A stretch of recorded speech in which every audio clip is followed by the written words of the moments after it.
കഴിഞ്ഞ ദിവസം പുറത്ത് പോയപ്പോൾ ഇത്തിരി ചെമ്മീൻ വാങ്ങി വന്നിരുന്നു കേട്ടോ. അപ്പോൾ അതൊക്കെ നന്നാക്കി എടുത്തിട്ട് അതിലേക്ക് മസാല പുരട്ടി മഞ്ഞൾപ്പൊടി മുളക് പൊടി ഉപ്പിട്ടിട്ട് ഒന്ന് കുറച്ച് നേരം റെസ്റ്റിന് ശേഷം ഒന്ന് ഫ്രൈ ചെയ്തെടുത്തു കേട്ടോ.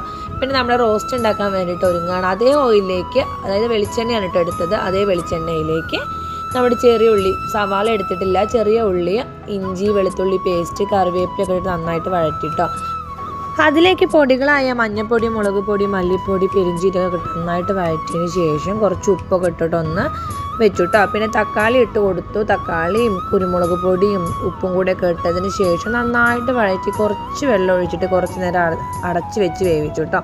പിന്നെ നമ്മുടെ തക്കാളിയൊക്കെ വെന്ത് വന്നതിന് ശേഷം അതിലേക്ക് നമ്മൾ ഫ്രൈ ചെയ്ത് വെച്ച ചെമ്മീൻ ഇട്ടിട്ട് നന്നായിട്ട് മിക്സ് ആക്കി കേട്ടോ. മിക്സ് ആക്കിയതിന് ശേഷം കുറച്ച് അധികം നേരം തന്നെ അടച്ച് വെച്ച് വേവിച്ചു. പിന്നെ നമ്മുടെ വെളിച്ചെണ്ണയൊക്കെ പൊന്തി വന്നതിന് ശേഷം അതിലേക്ക് മല്ലിച്ചപ്പിട്ട് തൂവി കൊടുത്തിട്ട് അപ്പോൾ നമ്മുടെ ചെമ്മീൻ റോസ്റ്റ് റെഡിയായി.